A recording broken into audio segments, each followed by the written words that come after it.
Lebih dari 2 pekan, kerusuhan di Iran belum juga menunjukkan tanda-tanda akan berakhir. Yang terbaru, beberapa kendaraan hangus terbakar dalam kerusuhan di Teheran. Vandalisme dan perusakan terhadap properti publik di Iran terus terjadi. Pengunjuk rasa menyerukan slogan anti-pemerintah di tengah kecaman pemerintah Iran yang mengancam akan menindak tegas demonstran. Akibat gelombang unjuk rasa dan kerusuhan ini, aktivis mengklaim jumlah korban tewas telah melampaui 2.000 jiwa. Data yang lebih terperinci menyebutkan 1.850 korban tewas merupakan demonstran dan 135 orang terafiliasi dengan pemerintah. Sementara ada lebih dari 16.700 orang yang ditangkap. Pihak independen dari luar negeri kesulitan mengakses data resmi karena pemerintah Iran memutus koneksi internet. Di sisi lain, pemerintah Iran belum merilis keterangan resmi terkait jumlah korban.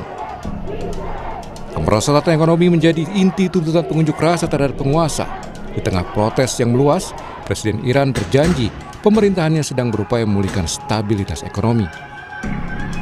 Presiden Iran mengaku siap mendengarkan rakyatnya setelah 2 pekan demonstrasi nasional yang dengan kekerasan semakin meningkat.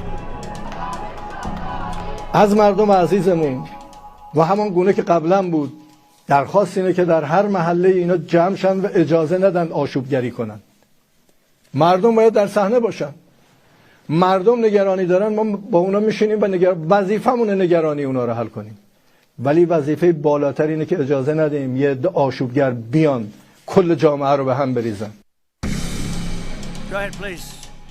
Sementara itu, Presiden Amerika Serikat Donald Trump memperingatkan pemerintah Iran untuk tidak menggunakan kekerasan terhadap demonstran.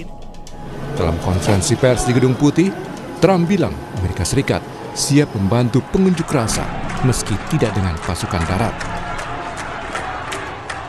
We're watching the situation very carefully. I've made the statement very strongly that if they start killing people like they have in the past, we will get involved. We'll be hitting them very hard where it hurts. And that doesn't mean boots on the ground, but it means hitting them very, very hard where it hurts. So we don't want that to happen. There have been cases like this where President Obama totally backed down. But this is something pretty incredible that's happening in Iran. It's an amazing thing to watch. They've done a bad job. They've treated their people very badly, and now they're being paid back. So let's see what happens. We're watching it. We're watching it very closely. Unjuk rasa dimulai sejak 28 Desember 2025. Aparat semakin keras bertindak terhadap pengunjuk rasa setelah pemimpin tertinggi Iran, Ayatollah Ali Khamenei, menuding asing memanfaatkan unjuk rasa untuk mengacau Iran.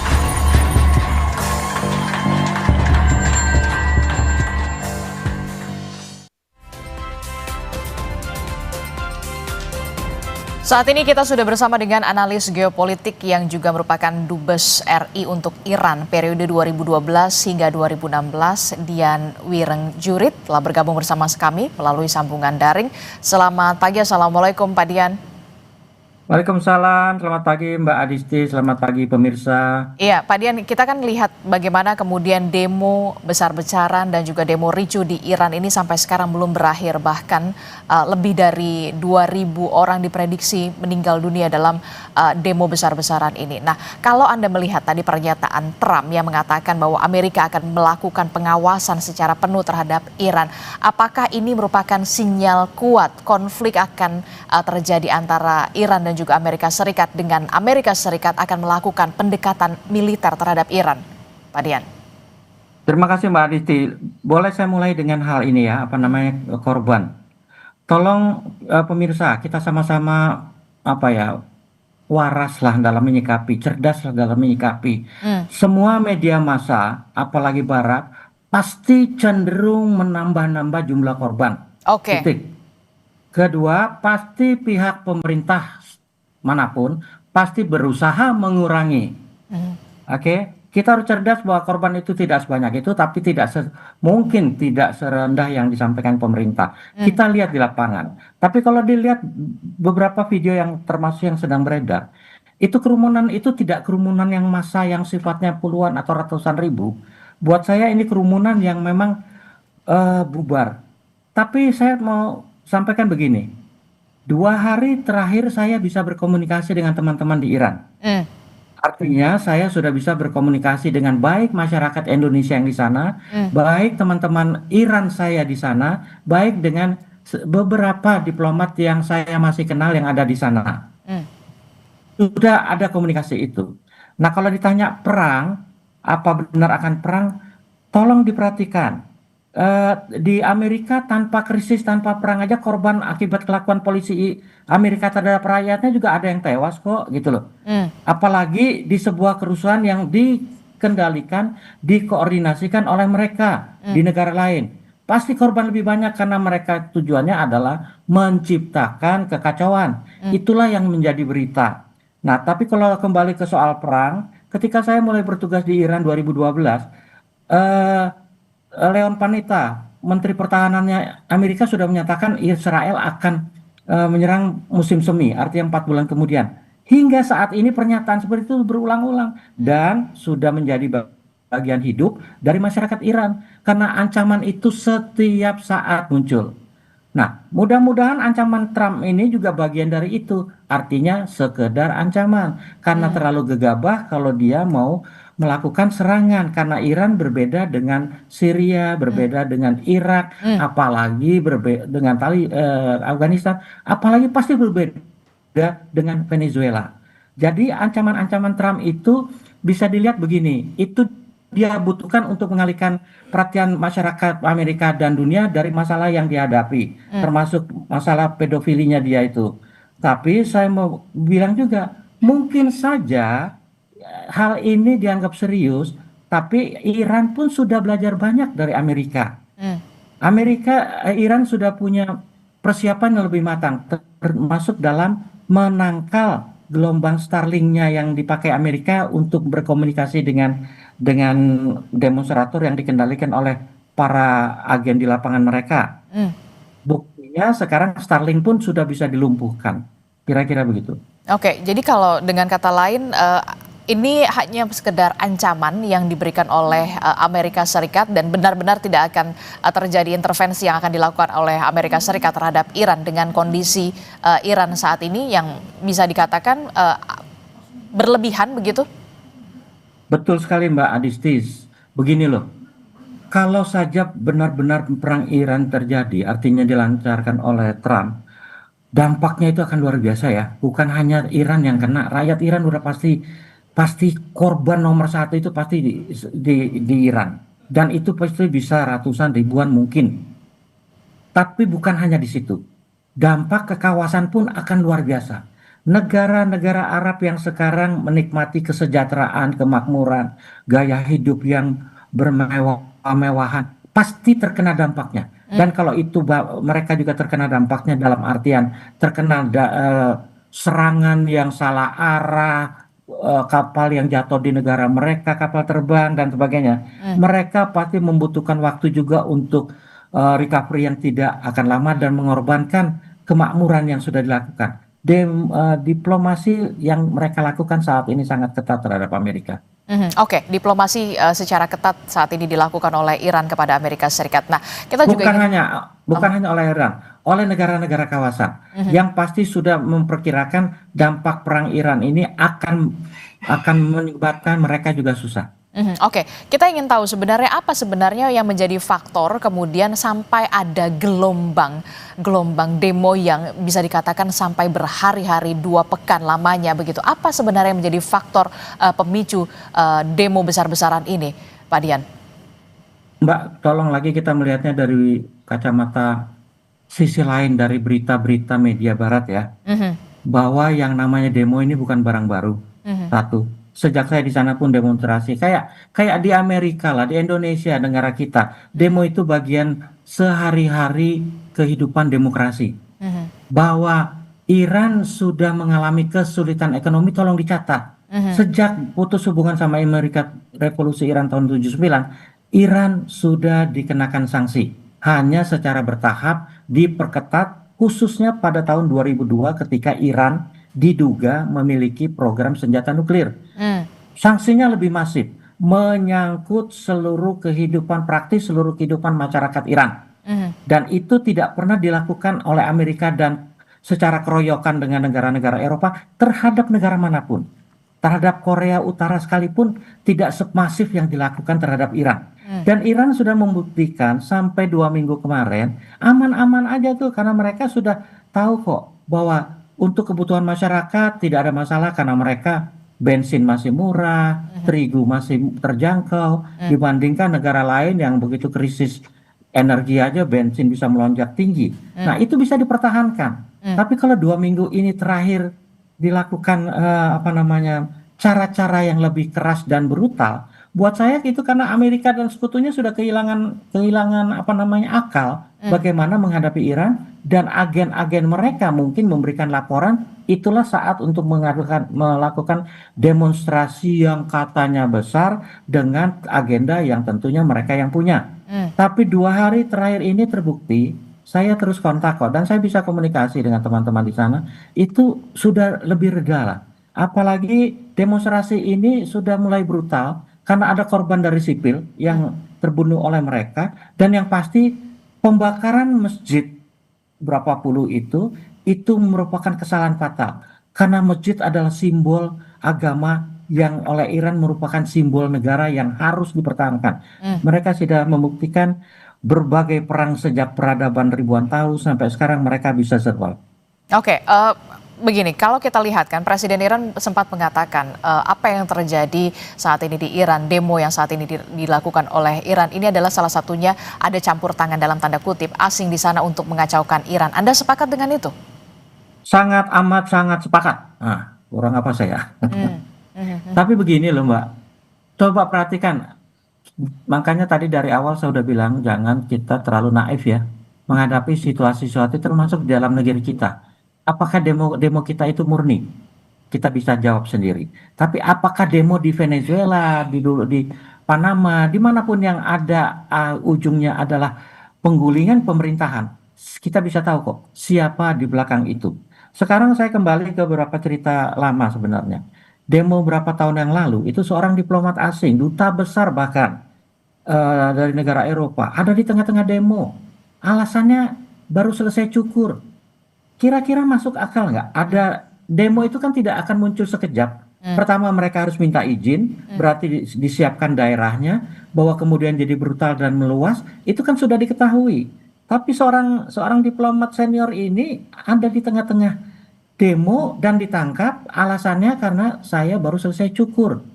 Padahal siapa yang bisa membayangkan seorang duta besar negara barat ya, dimanapun dia berada di negara-negara yang katanya rawan, bisa jalan sendiri, tidak pernah ada.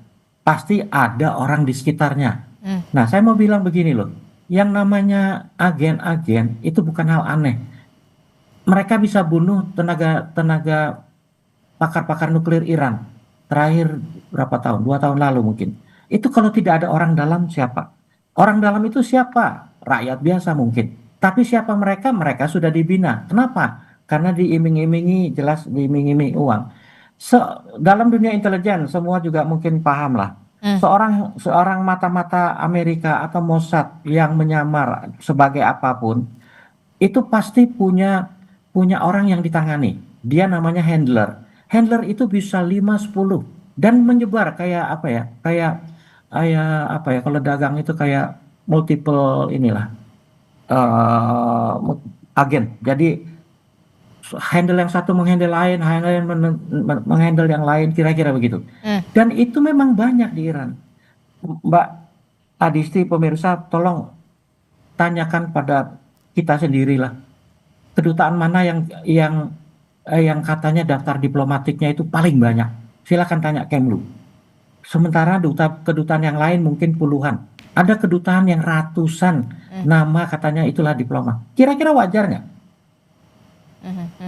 Oke, kalau berbicara soal kedutaan, apa yang kemudian bisa dilakukan oleh kedutaan besar kita Republik Indonesia untuk Iran begitu ya? Ada masyarakat kita di sana. Nah, apa yang bisa dilakukan oleh kedutaan besar? Mengingat situasinya kalau tadi bisa disebutkan memang kita lihat visual di sana memang terlalu berlebihan ketika dikatakan sampai 2.000 begitu jiwa yang melayang. Tapi untuk keamanan warga negara Indonesia kita di Iran, apa yang bisa dilakukan oleh kedutaan besar Republik Indonesia? Begini Mbak, tugas seorang duta besar dari negara manapun yang ditempatkan di negara rawan itu sudah ada SOP-nya tertentu. Makanya di negara rawan biasanya seorang diplomat ditempatkan 2 tahun. Tapi saya full 4 tahun di Iran. Artinya apa? Ketika itu saja, walaupun ada ancaman perang berkali-kali, Iran sudah dianggap negara yang bukan rawan. Makanya saya full 4 tahun. Nah, tapi saya tetap melakukan tugas. Tugas pertama saya adalah karena Iran tetap dianggap rawan, saya sudah menjajaki misalnya jalan keluar kalau terjadi apa-apa di Iran, di Teheran. Saya sudah jalan sampai ke perbatasan Irak, Turki, dan Azerbaijan, melihat jalan yang bisa digunakan kalau seandainya saya harus mengevakuasi warga Indonesia, seandainya perang itu benar terjadi dan Iran menjadi sasaran. Buat saya menyerang Iran itu tidak gampang. Iran itu jauh di tengah padang. Dia hanya bisa diserang melalui udara tentunya, drone, kapal terbang, dan sebagainya. Tapi tidak mungkin dari darat. Mungkin dari laut yang melontarkan rudal-rudal. Nah, artinya apa sih? Karena Iran jauh dan susah diserang dengan cara konvensional, arah untuk menyelamatkan diri warga-warga negara manapun pasti ke utara. Nah, utara itu akan antara lain melewati bagian pegunungan. Kalau ke barat memang datar, makanya saya jalan itu, saya ke perbatasan Irak, ke beberapa tempat di sana, saya ke perbatasan dengan Azerbaijan untuk mencari rute penyelamatan. Dan bahkan ketika itu saja, ini penting diketahui. Ketika saya baru datang, saya belum menyerahkan kredensial, artinya saya belum secara resmi bisa bertugas, tapi saya sudah diizinkan bertugas karena saya sudah ketemu Menlu. Dia bilang, Pak Dian, Lubus Indonesia, negara sahabat, bisa silakan bertugas sebagaimana biasanya.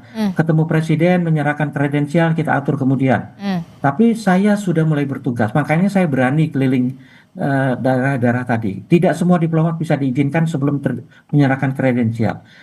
Yang terjadi adalah apa? Saya belum bersowan kepada dubes-dubes negara lain yang lebih senior. Karena sebagai dubes baru biasanya tradisinya adalah saya akan mendatangi dubes-dubes yang sudah lebih lama dari saya, terutama negara-negara sahabat. Yang terjadi, 2 negara sahabat dari satu negara Asia, satu negara Eropa yang masih ada di sana, datang ke saya, bahkan mendatangi saya di KBRI. Kenapa? Mereka cuma satu misinya. Ambassador Dian, kalau nanti Amerika benar atau Israel benar menyerang Iran. Bolehkah kami mengungsikan diplomat kami atau warga kami ke kedutaan Indonesia? Saya tanya kenapa? Karena kedutaan Indonesia ini terletak tidak jauh dari salah satu instalasi militernya Iran. Kalau instalasi itu dibom, pasti kedutaan Indonesia hancur. Karena mereka tahu bahwa kalau menyerang instalasi itu, kedutaan Indonesia hancur, itu akan jadi insiden besar. Dan kalau itu insiden besar, hubungan Amerika pun dengan negara-negara yang jadi korban akan buruk. Nah, karena itulah mereka minta untuk kesediaan kita. Saya bilang, most welcome, silakan. Kita akan sama-sama bekerja sama.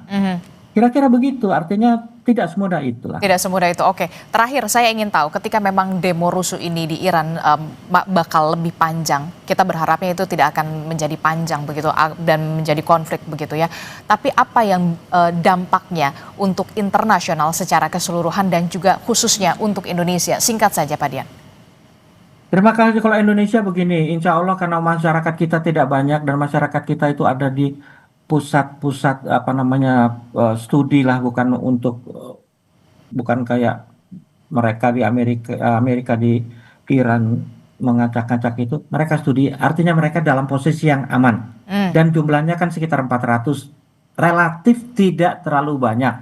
Artinya kita sudah siapkan rute-rute tadi sudah aman, jadi tidak perlu khawatir. Untuk Indonesia saya cuma mengingatkan, kalau apapun yang terjadi baik kecil atau besar, sejak dimulai serangan, berarti harga minyak itu pasti akan meningkat.